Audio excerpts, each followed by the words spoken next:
Greetings, friends, Thordy here. It has been a while. I've moved out of state, more on that another time, but today I've been called in for backup because look at these headlights. These have got to be the worst I have ever seen. And I've seen all these videos about what works better. There's like the toothpaste trick and all that stuff. And if you've seen the Chris Fix video, you know that sandpaper is the only way to go. So I'm gonna dive right in. Let's get to it. Now for this job, what you want to do is use a variety of sandpaper grits. You start out rough. I went from a 240 to a 400 to 800 to 1500 to 2500 to 3000 grit. Realistically, you don't need the 240 or the 3000. I found that after doing the 240, I spent more time trying to get rid of the scratches from that than actually trying to get rid of the nasty outer layer of plastic.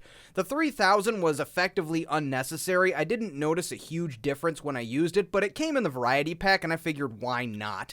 As far as materials, you really just need like a variety pack, a can of clear coat, a roll of masking tape, and a garbage bag. It's not that complicated. I'll leave links in the description below for what I used specifically, and the whole thing cost me like 15 bucks.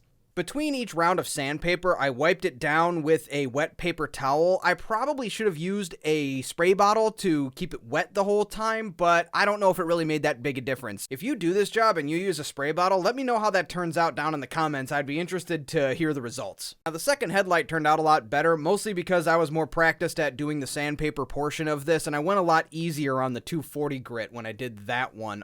Which, again, I recommend you pretty much just skip the 240. It's not necessary no matter how bad your headlights are. Taping it off and using the garbage bag to protect the rest of the paint from overspray is pretty self-explanatory. You can see how I do it in the time lapse there. Every time I changed sandpaper grit, I changed my pattern. So I started out with a horizontal, and then I went vertical, and then back and forth. I heard you're supposed to avoid swirling, so I didn't do any of that. And I did my best to make sure I got all the way up to the edges and not just focused on the center of the lens. It is also recommended to do a coat of polish after you finish your fine grit sandpaper. I ended up skipping that step because I didn't really think it would make enough of a difference to be worth the time and money investing into it. But you might want to do that with your car. After all the sanding, I hit it with 2 coats of clear coat, and I think it turned out great. Well, I am all finished with this Jeep, and I think it looks 1000% better.